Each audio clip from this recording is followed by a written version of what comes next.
everyone, I'm thrilled to share that Camp Monsters, the spine-chilling podcast from REI Co-op Studios, is back for Season 6. Camp Monsters dives into eerie encounters with creatures lurking in the wildest corners of North America. This season, they're exploring mysterious spots like the shadowy woods of Wisconsin, the haunted rivers of the Southwest, and more. It's the perfect podcast to set the mood for spooky season. So grab some friends, gather around the fire, and tune into Camp Monsters wherever you listen to podcasts.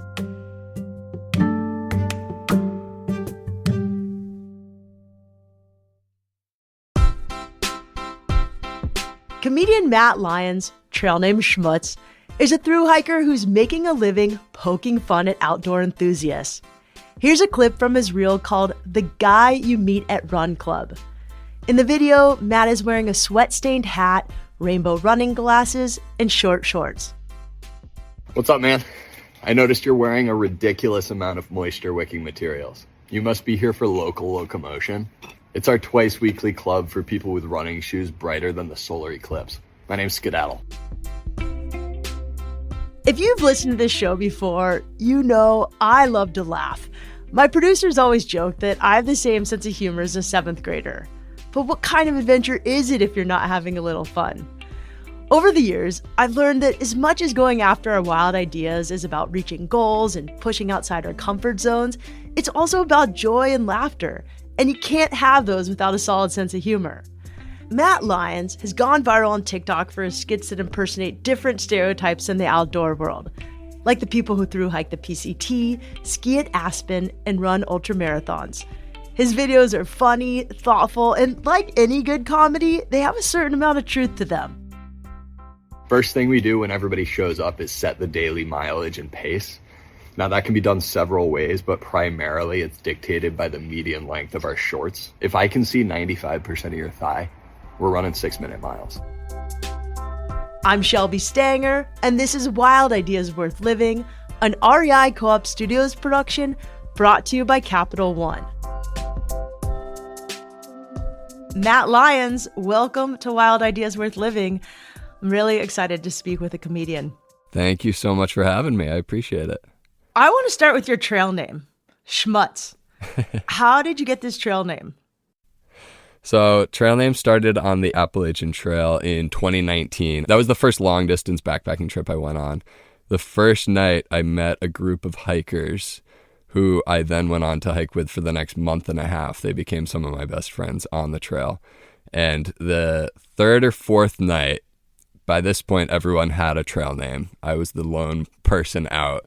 And we realized every day when I went to bed, or when I started going to bed, I would set up my tent and shake it out above my head just to get all the dirt out. And I would say, I'm getting all the schmutz out of it. And it was just a comical scene. And so my buddy Aquaman decided to name me Schmutz. Apparently it's a Yiddish term for dirt, but it's pretty fitting for a thru hike because I'm just dirty and gross for about 6 months out of the year while I'm out there. Was like being outdoorsy part of your life growing up, or is it something you just kind of found on your own? So funny enough, my younger brother was in Cub Scouts and my dad got him into that. I was always more like into sports. I was a swimmer. I played soccer. I played baseball. So I wasn't really into that like hiking or climbing or whittling sticks type of thing. And then as I got older, the camping trips that we went on annually, my dad always brought us on a camping trip of some sort. So once a year, pretty I was outdoorsy. Yeah. Yeah, once a year. And we got to a point where we were hiking some of the 4,000 footers in New Hampshire. We did a trip up to the White Mountains and hiked Mount Washington. This was probably 2011. And when I hiked that, I did a little research beforehand. And I was like, wait a minute, this is the highest peak in New England, in the Northeast. And after that trip, I made it my mission to get to the top of mountains. So from there, I ended up getting a summer job in the White Mountains at this traditional summer camp, but I was a part of their outdoor program. So I was leading hikes, day hikes, backpacking trips. Sometimes we did some climbing. So that kind of was like the deep end of it. I really jumped in fully. I'm a real big fan of camp. Like, I was a camp counselor. I went to summer camp growing up. I went to water sports camp. Obviously, you could see it had a really profound impact on my life. But these traditional, like, East Coast, Midwest camps, I have a niece and nephew at one right now, and there's like water skiing and like there's a lake, there's fishing. It just looks so much fun. But you also are working with kids, so you have no choice but to have a sense of humor because kids are kind of gnarly. Oh, yeah. Yeah. No, I've learned to be a little bit more witty than I used to be, just having worked with teenagers, and I was a teacher for a long time. So having that skill of making things fun, some kids just naturally hate hiking. So making it fun is a big part of that job. Matt clearly had a talent for working with kids, and he decided to pursue teaching. The schedule was ideal for him. He could work with kids for 9 months and spend his summers chasing his other passions, mainly hiking. Before he started his first teaching job, Matt tackled his first big thru hike, the Appalachian Trail.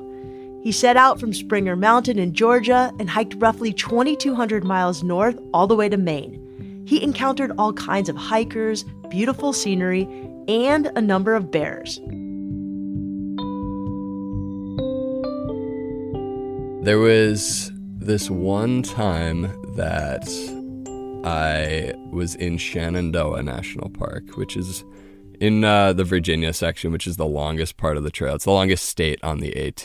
And Shenandoah is this 100-mile stretch. At this point, I was hiking alone, so I didn't really have the group I was with. I had just left them. So I kind of went off on my own. I was doing some pretty big miles at the time because I had my trail legs under me. So my plan was to get through Shenandoah in like 3 days, which is like 32 mile days, something like that. And there was one night that I camped out alone. It wasn't near a shelter. The mileage that day just made it so I wasn't at one. I was just kind of off the trail at a pre-existing campsite that somebody had made. And I had heard stories about Shenandoah being the most densely populated section of the trail for bears, black bears. And so I was hiking. Before this had even happened, I had probably ran into 3 bears along the way. I turned a corner one day. There's a mama bear and a cub probably 10 feet from me. So I'm just kind of standing there, made them aware I was there, and they kind of ate their berries, went off and did their thing. So I'm like, great. Camping, I'm going to hang my food properly, make sure all the food storage and cooking is done to the T. And like the sun went down, it was pitch black, there was no noise. So I could hear every stick break, every leaf fall. And I just heard these thumping footsteps kind of near my tent, between my tent and my food. And so I ended up sticking my head out of the tent with my headlamp, looked around, didn't see anything, went back to bed. Probably about 10 minutes later, woke up to the same noise, cracking stick, heavy footprints. And so I'm like, I got to keep scaring this bear away. I know black bears are pretty skittish. They're usually non-confrontational unless you're an active threat. So I was just making noise, making sure the bear was going away. And it got to a point where this happened 5, 6, 7 times throughout the night. I'm like, I'm not going to get any sleep. How am I going to hike tomorrow? And so I ended up putting a sweater around my ears and blasting Taylor Swift on my iPhone as loud as possible just to make some noise to keep this bear away. So I had like a 2-hour Taylor Swift playlist downloaded on my phone because one of the people I was hiking with loved to listen to her. And I do too. Guilty pleasure. I appreciate that. Yeah. And I was playing this playlist just throughout the night. If anybody hiked by, they'd be like, what is going on? It's 3 a.m. and Enchanted is playing from this tent. And so I was blasting this music. Bear never came back. I woke up. I had hung my food well because it didn't get to it. And I made sure to camp at a shelter the next night because that was pretty terrifying. That's amazing. We get some good bear stories on this podcast, but none have been scared away by Taylor Swift. So she is a star in many ways. Amazing. Matt finished his 4 months on the Appalachian Trail at Mount Katahdin, which is the northern terminus of the hike. It's a breathtaking place. The mountain is a mile high, and the summit looks out over a lush New England valley below. It's a pretty epic way to end the journey. After finishing the AT, Matt started a teaching job in Maine.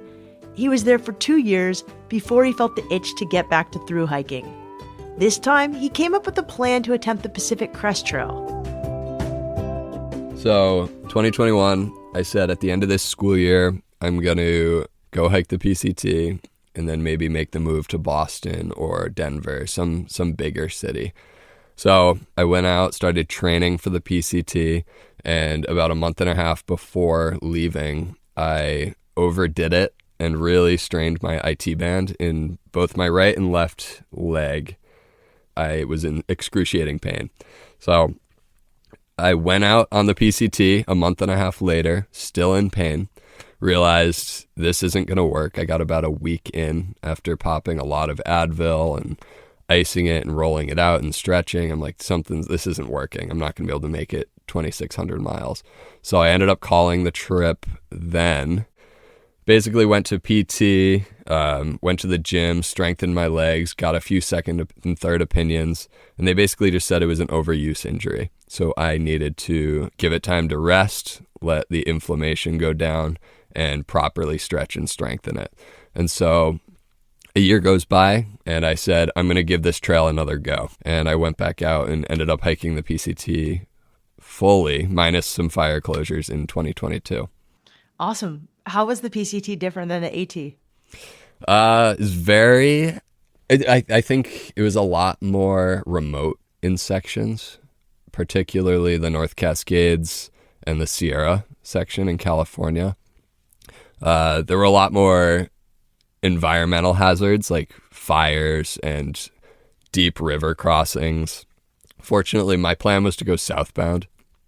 So my whole plan was to fly into Seattle and start southbound on the PCT, and the snow levels had a different plan. There was pretty much impassable snow from the first access road to the Canadian border, which is where it starts. So I said, I'm not going to be able to start there. So I decided to do what's called a flip-flop and start at the California-Oregon border and go northbound and then fly back to that point and hike southbound. Nice. I'm wondering, did finishing this hike, both of these hikes, make you feel a little bit more badass inside to do scary things like post videos online that, putting yourself out there? Yeah, definitely. The confidence levels skyrocketed after doing the trips because I'm like, if I can do that, I can do anything. When we come back, Matt talks about how he started making comedy videos, where he gets his ideas, and why the ability to laugh at yourself is a must for any adventure toolkit.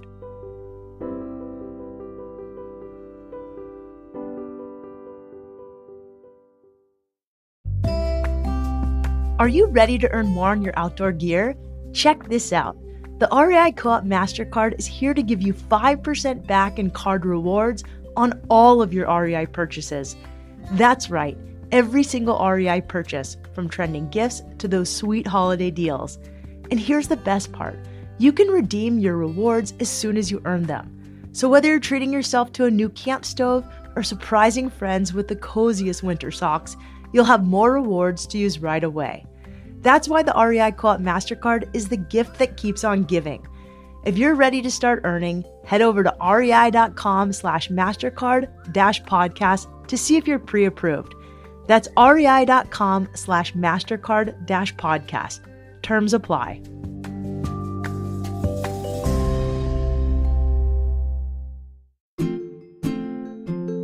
I know many of you are hikers, which is such a great way to start adventuring outside. Luckily, Merrell is here to help. Merrell is the global leader in outdoor and hiking footwear. They produce stylish, functional products and have been a top-tier performance brand since 1981.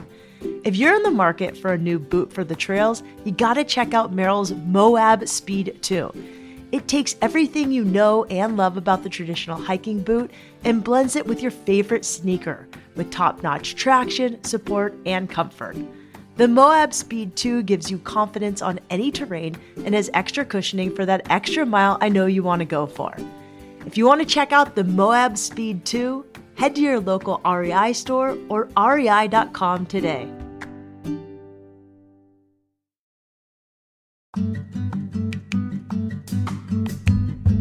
Matt Lyons is a thru-hiker who has turned his love of the outdoors into a career in comedy. While hiking the AT and the PCT, Matt met some real characters, and his wheels started spinning.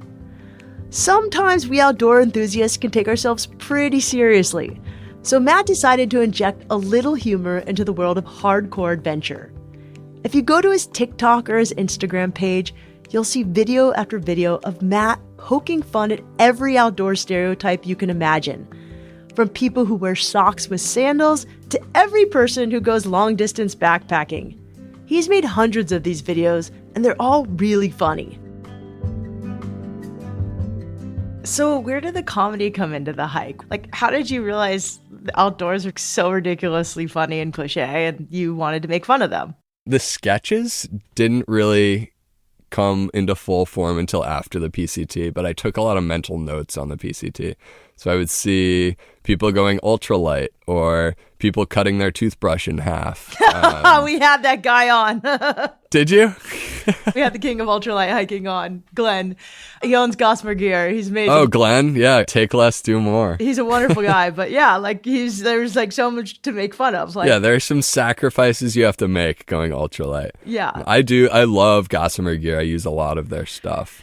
So you start seeing these things like ultralight hikers, and what else you see that you're like, this is like fodder to kind of like make fun of in a way, make fun with. Yeah, well, we hiked through a lot of sections of trail like that showed me different areas of California and Oregon and Washington. For example, around Tahoe, we hiked under the chairlifts at Palisades, and just seeing that and just the culture out there. We went into Truckee and South Lake Tahoe and talking with people in those areas. You could just see like the culture of some of the people and the activities that they love to do. And I'm like, this is so interesting. I'm guilty of doing half of these things myself, but you could easily just make a caricature of these people. And that's sort of what I did when I got off the trail. I was back into teaching, but I'm like, I want to make content as well. How can I use my experience from the trail and make it into something that people will laugh at? I think I had just moved to Boston. I was in my new apartment and I was fresh off the trail. I had all my backpack with hiking gear in it. And so the first video I made when I got back, and this was right when I got back, I'm like in a new place. I'm like, let's just do it. Was your new roommate who is a thru-hiker, or your new roommate who's an ultralight backpacker. And so I show up, I like set up my sleeping pad on the living room floor. At this point, our apartment had zero furniture in it, so it fit the narrative perfectly. And so I was just like snapping my toothbrush in half, cooking on my Jetboil on the counter next to a full gas stove, doing all these things that I would do on trail, but in an actual residence. And so that was the first video that I did. I made a part 2 of it, and then the school year started, so I had to kind of work my filming schedule into that schedule as well. So I was busy for that, the first 6 months doing the teaching in Boston. And so how did the videos do? They did really well. I did a couple that went viral pretty immediately, and this was when I first started posting reels on Instagram.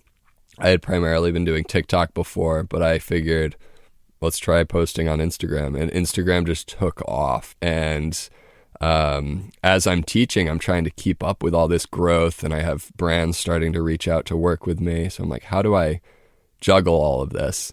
And so I finished my long-term sub position, which they then offered me a full-time job for the next school year. So I was trying to navigate, am I going to go back to this teaching job? Do I want to pursue content full time? And so I ended up making the decision to take a break from teaching, which I'm still doing right now. I'm still on a break, going on a year and a half now, and I'm doing content full time.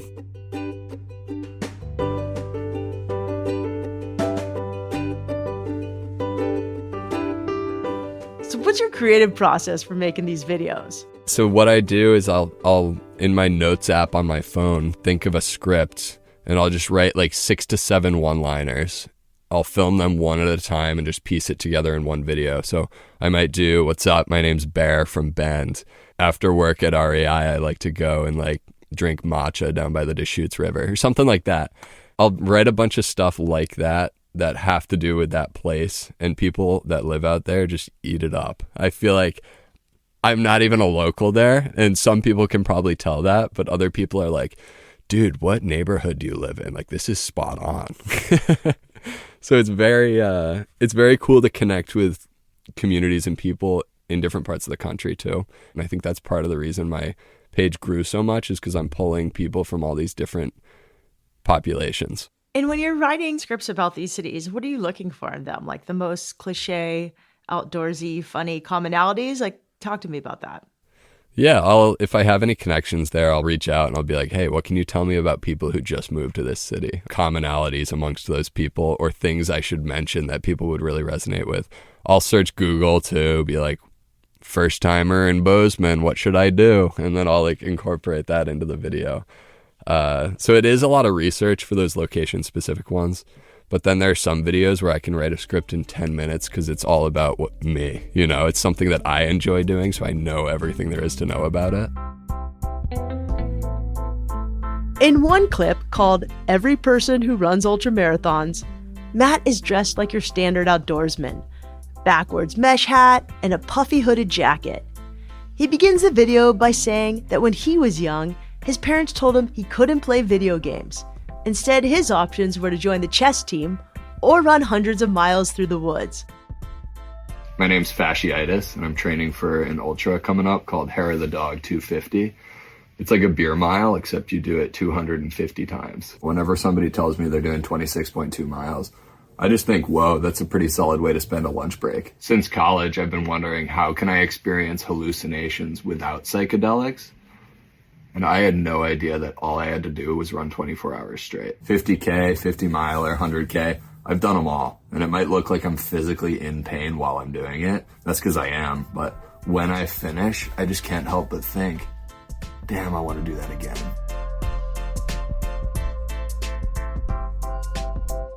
So you have these characters, right? Like they have goofy names and they just spew a bunch of hilarious stereotypes about people who do certain activities. How do you get these names? How do you come up with this material? Yeah, I think the funniest ones are the ones that have no right being the name of a human being. Like Carnage. Like, who's going to name their kid Carnage? And I just think of words associated with the activity that I'm making a video about. So if I'm doing, like I did an A-frame house video. It's people who live in an A-frame. And I think the name was Pythagoras because he's just a mathematician who worked with angles and triangles. So I'm like, that's perfect. But then there are other ones where I kind of struggle. And so I just try and think of the funniest word that's associated with that activity, and I'll just toss it in there. Do you have a favorite character you have created?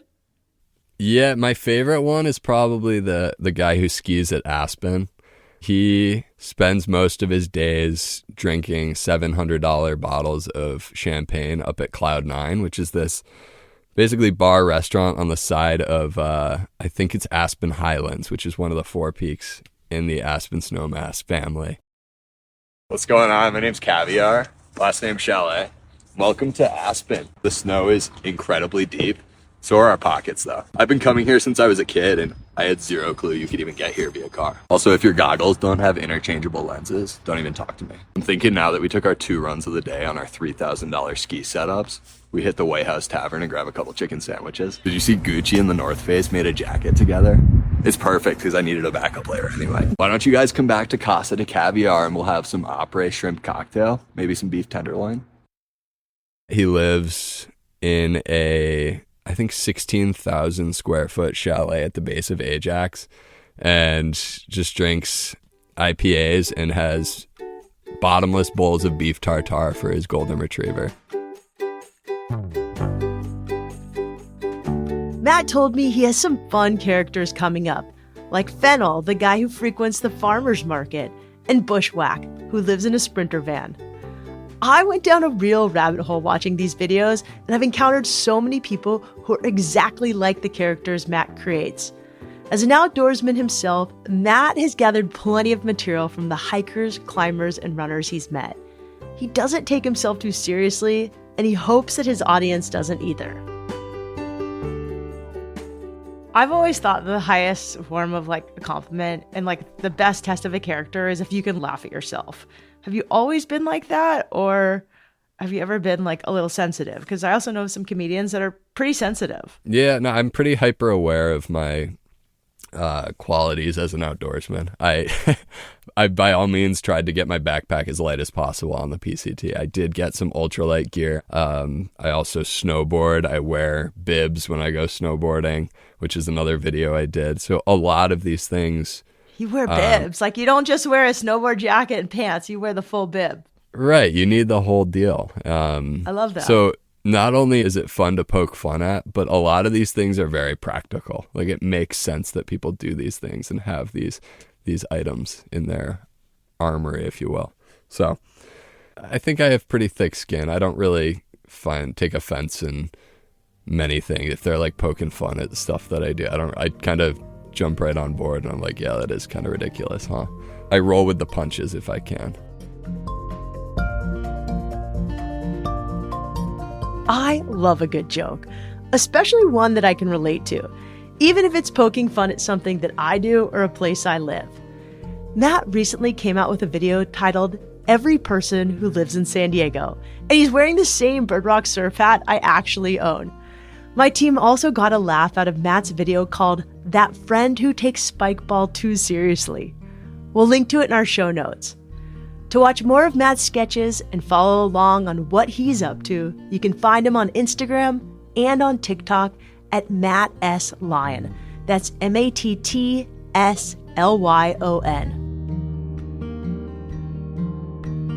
Wild Ideas Worth Living is part of the REI Podcast Network. It's hosted by me, Shelby Stanger, produced by Annie Fassler, Sylvia Thomas, and Sam Piers-Nitzberg of Puddle Creative. Our senior producers are Jenny Barber and Hannah Boyd. Our executive producers are Paolo Motola and Joe Crosby. As always, we love when you follow the show, take time to rate it, and write a review wherever you listen. And remember, some of the best adventures happen when you follow your wildest ideas and laugh when you do it.